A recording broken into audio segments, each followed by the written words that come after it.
Le film est brutal, choquant, et vous allez ressortir de votre séance complètement abasourdi.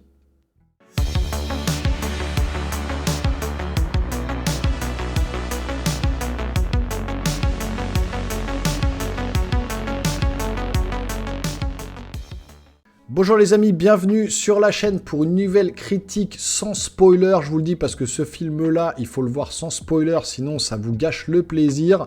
Alors un film qui cartonne pour l'instant sur la plateforme de streaming Netflix. Je veux bien sûr parler du Cercle des Neiges, réalisé par Juan Antonio Bayona, à qui on doit entre autres Jurassic World Fallen Kingdom. C'est pas le meilleur Jurassic World, mais il était quand même pas mal. Et je vais retenir un deuxième film que je vous conseille vraiment de voir, c'est The Impossible, un film qui raconte un peu le tsunami en Thaïlande avec des parents qui vont essayer de retrouver leurs enfants, etc., emportés par la vague. Le film est vraiment poignant aussi, donc n'hésitez pas, The Impossible. Jurassic World, tout le monde connaît, mais ce film-là, faut vraiment le voir aussi. Donc Juan Antonio Bayona qui nous sert aujourd'hui un film sur la résilience d'êtres humains face à une catastrophe sans précédent, donc un accident d'avion.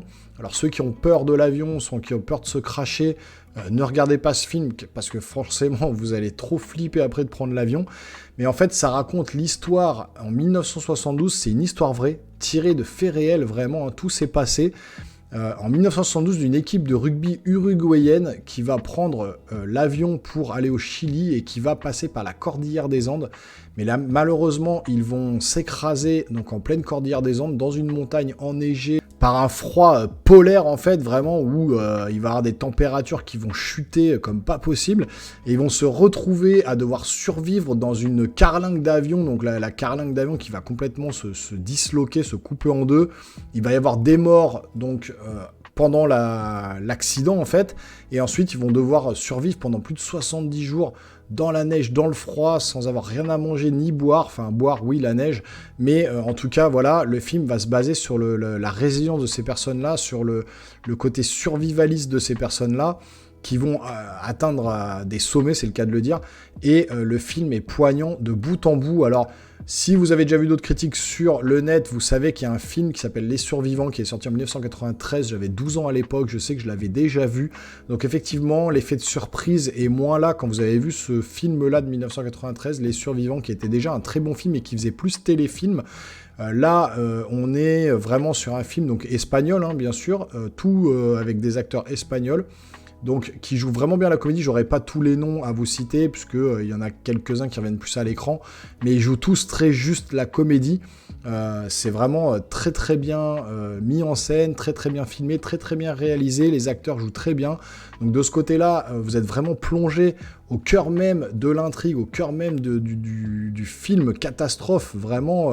Et surtout, c'est vraiment l'idée de vous dire que tout s'est déroulé, tout s'est passé comme ça à l'écran, quoi. Je sais que j'ai été me renseigner un petit peu sur le making-of, sur comment ils ont fait le film. Alors ça a été tourné dans la Sierra Nevada, on va dire, d'Espagne. Ils ont vraiment tourné dans la neige, donc dans le froid. Les acteurs pouvaient pas tourner tout le temps. Il fallait tout le temps faire attention par les températures qui chutaient, etc. Donc il y a vraiment ce côté un peu réaliste que vous voyez à l'écran, puisque les acteurs ont vraiment joué la comédie dans la neige. Ils ont créé 3 avions différents, un en studio, un qui était carrément sur un gimbal, donc sur une espèce de plateforme qui bougeait pour recréer justement le crash de l'avion, pour que les acteurs soient encore plus impliqués et que ça paraisse encore plus réaliste pour qu'ils jouent la comédie pendant le crash. Ils ont mis un avion dans la neige, ils ont mis un autre avion ailleurs avec... ils ont été faire des plans de drone de la Cordillère des Andes, là où l'accident a eu lieu, et ils ont pu plaquer en fait en image de synthèse ces fameuses montagnes de la Cordillère des Andes derrière la carlingue de l'avion où ils tournaient les scènes. Donc vraiment il y a une touche vraiment très réaliste qui a été apportée à ce film pour vraiment coller le plus possible à ce qui s'est passé en 1972. Et donc vous êtes vraiment plongé dans l'action, plongé dans ce film-là. Très rapidement au début, vous avez un peu la vie de ces rugbyman, avec cette solidarité qu'ils ont entre eux, pour très vite prendre l'avion, ça se passe très vite, hein, et avoir le crash, et ensuite toute la partie du film sur le côté survivant, survivaliste, comment ils s'en sont sortis, etc. Le film dure 2h25. Franchement, vous voyez pas le temps passer. Moi, j'ai été pris dans le film, même si je le connaissais, de 1993. Il y a cette surprise en moins, parce que vous savez la finalité, vous connaissez. Après, vous avez peut-être vu aussi les faits divers, vous avez peut-être été lire l'histoire de cette équipe de rugby. Donc, vous ne serez pas choqué de ce qui va se passer, mais vraiment, vous ressortez quand même abasourdi de cette séance, choqué de ce qui se passe. Et puis, voilà, vous êtes que bouche bée devant, je vous dis, le côté... Voilà, les mecs qui lâchent rien, qui veulent vraiment survivre par tous les moyens et qui se donnent la peine de le faire, les moyens de le faire. Les mecs, moi je serais incapable quand j'ai vu le film.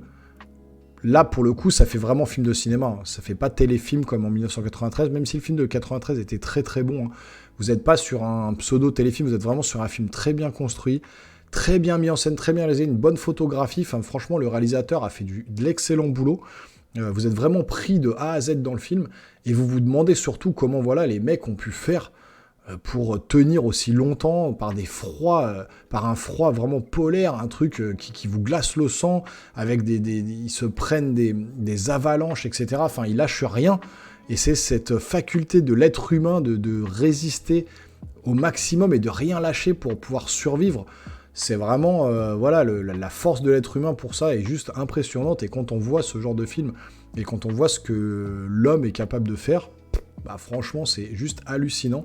Et donc vraiment, le film, je vous inviterai à aller le voir. Je peux pas trop vous en dire pour pas vous spoiler, parce qu'il y a une intrigue vraiment tellement bien ficelée. Vous suivez ce groupe de personnes, vous avez envie d'être... vous avez l'impression parfois d'être avec eux et de vouloir les suivre pour les aider, pour trouver une solution à leurs problèmes, qui est vraiment juste catastrophique. Et ça marche bien. 2h20, vous ne les voyez pas du tout passer. C'est très très bien fait.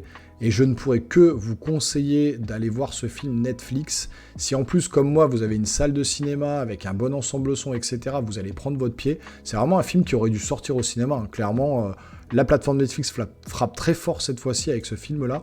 Je pense que c'est un des meilleurs films Netflix qui va sortir cette année. Donc n'hésitez pas à aller voir ce film. Dites-moi en commentaire, revenez ensuite me dire ce que vous en avez pensé. Parce que j'adore pouvoir discuter avec vous, échanger avec vous. C'est l'espace commentaire, il est là pour vous. Donc n'hésitez pas à vous en servir.